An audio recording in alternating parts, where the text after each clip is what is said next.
The people who didn't show up to the funeral must have calculated the situation and decided, better to stay home on the couch with a bottle of wine and pay respects in my own way, which will be more meaningful than going to the mountains with her idiot offspring. After all, funerals are just another social convention. Or something like that. Because I imagine they forgave you, if there was anything to forgive, and that they loved you. As a young girl, I used to watch you all laughing together, playing cards until the sun came up, roving and skinny dipping and going out for dinner, and I think you had fun. You were happy. The problem with families of choice is that they disappear more easily than the blood ones. The adults I grew up with are either dead or living who knows where. They're certainly not here, under the blazing sun that's melting my skin and cracking the earth. I know this narrow, winding trail through the olive grove by heart. Despite only spending a few months a year in the town, it is, or was, the way home, leading to all the things we liked. I don't know where it leads now. I should have grabbed a hat to wear, although it'd just be another thing to throw away. I feel dizzy. I think I'm going to sit down next to this dreadful angel with swords for wings and never get up again. And here's Carolina, always so aware of everything. She takes me by the arm and leads me over to the wall where nobody can see us. From here, I can catch sight of the sea, now close by, just beyond a hill of exhausted olive trees. Mom, you promised that when you died, my life would be on track and structured, that the pain would be bearable. You never said I would feel like ripping my guts out and eating them. And you told me these things before you started lying.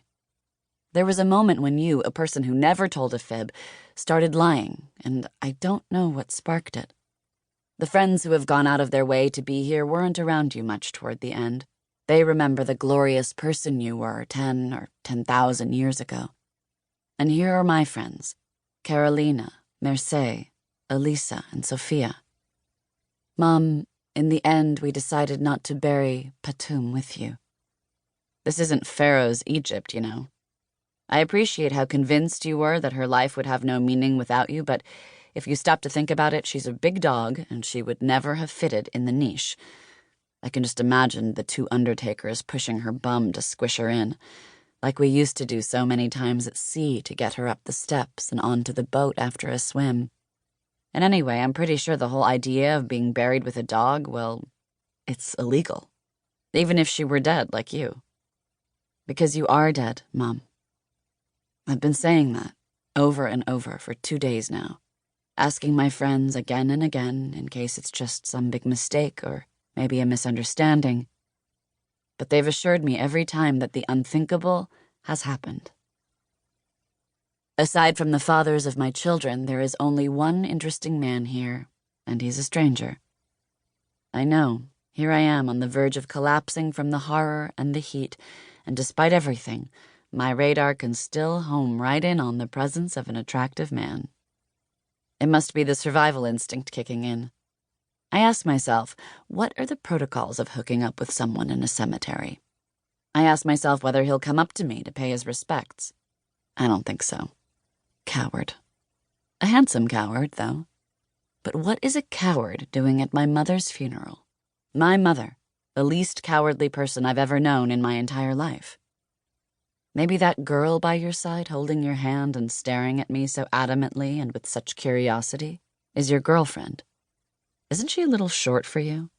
Okay, midget girlfriend of the mysterious coward, today is my mother's funeral. I have the right to do and say whatever I want. As if it were my birthday. Can't hold it against me. The funeral is almost over. 20 minutes in all, the silence nearly complete. No speeches, no poems. You promised you'd rise from the dead and haunt us for eternity if we let any of your poet friends recite. No prayers, no flowers. No music. It would have been even shorter if the geriatric undertakers who were charged with hoisting the coffin into the niche hadn't been so clumsy. I get that the beautiful man is not going to approach me and change my life, though I can't think of a better and more suitable time than this.